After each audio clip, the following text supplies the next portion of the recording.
Agora uma outra boa notícia para quem precisa fazer cirurgia, preste atenção, fazer cirurgia de correção de lábios leporinos, o chamado daquela fenda palatina. É que, desde a última quarta-feira, o Sistema Único de Saúde, que é o SUS, passou a oferecer a cirurgia. Olha que maravilha! Vale lembrar que o SUS também deverá prestar todo o tratamento pós-cirúrgico, inclusive em especialidades relacionadas à recuperação e também ao tratamento integral da pessoa. Maria Maciel vai voltar a falar comigo ao vivo agora para trazer essa boa notícia para todos vocês, porque a gente quer saber como é que as pessoas devem proceder para ter acesso a esse serviço, que é muito importante para os papais, mamães que têm os seus bebês, crianças que têm aquela fenda palatina, né, que a gente chama de lábios leporinos, para que elas possam então aí ter o tratamento com custo zero. É importante, né, Maria? Isso mesmo, Wilson. Olha, só para você ter uma ideia, né? Uma em cada 650 crianças nascem com o lábio leporino. E isso traz uma série de prejuízos à vida dessa criança, né? Desde bebê ou mesmo no crescimento, quando ela não tem esse atendimento adequado, ela não tem acesso à cirurgia. Então, essa medida é muito importante. Aqui do meu lado está o advogado Juliano Pessoa para falar então com a gente sobre isso, como garantir, né, esse direito.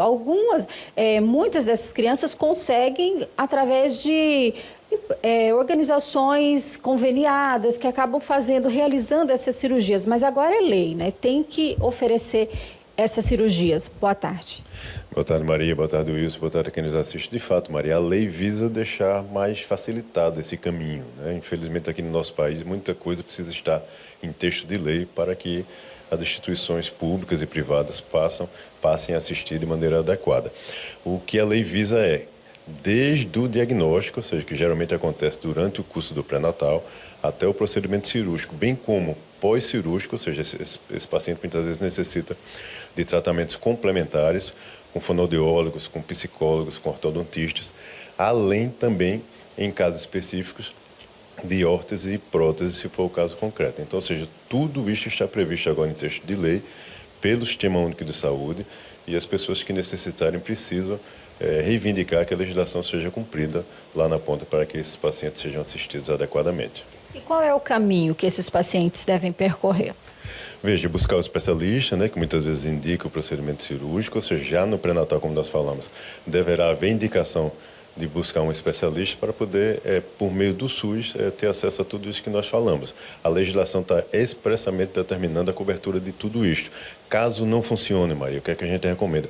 Busca de imediato a ouvidoria do SUS, pela internet é fácil acesso a isso, busca a ouvidoria do SUS reportando esse caso, busca as instituições aqui no nosso estado, ou seja, Secretaria de Saúde também reivindicando a cobertura desse procedimento, porque é lei federal agora e deve haver cobertura em todo o território nacional. Além disso, vale destacar que, independentemente desta lei, já deveria haver esse tipo de assistência. O direito à saúde é um direito previsto na Constituição do país e não há sentido de pacientes que necessitam de uma assistência ficarem desassistidos.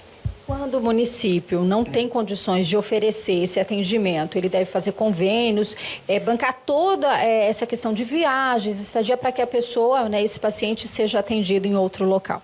Muito bem, bem colocado. Exatamente. Se não houver assistência no local, na residência, né, desse paciente, caso haja convênio com outra instituição, é dever do Estado, mais uma vez, fazer todo esse custeio de deslocamento, de direcionamento desse paciente para a unidade que é credenciada, que é quem é responsável para poder fazer esse procedimento pelo Sistema Único de Saúde. Mas o paciente não deve ter qualquer ônus nesse sentido. É dever do Estado, e o Estado é que deve prover toda essa logística, toda essa assistência para que o paciente seja assistido conforme manda agora, de maneira clara, cristalina, a legislação.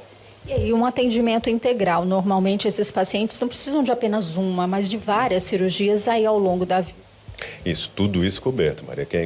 Naturalmente, vale a gente destacar aqui, o tratamento é individualizado. Então, tudo isso está abarcado pela legislação e os casos individualmente analisados devem ser assistidos. Porque se o paciente tem uma necessidade adicional, suplementar, deve sim haver a cobertura, porque a lei não manda cobrir um ato cirúrgico, 2 ou 3. É o que o paciente necessita, de acordo com a prescrição e indicação do profissional médico. Obrigada pelas informações. A gente traz aqui esclarecimentos importantes acerca dessa lei. A gente sabe que existe esse atendimento, mas nem todo mundo tem acesso, né? Aqui mesmo, muitas vezes é necessário que vá para outro estado para ter acesso a essa cirurgia. Então, traz todo esse transtorno para as famílias, principalmente aquelas que não têm condições. Então, agora é lei e tem que ser cumprida. É com você aí no estúdio, Wilson.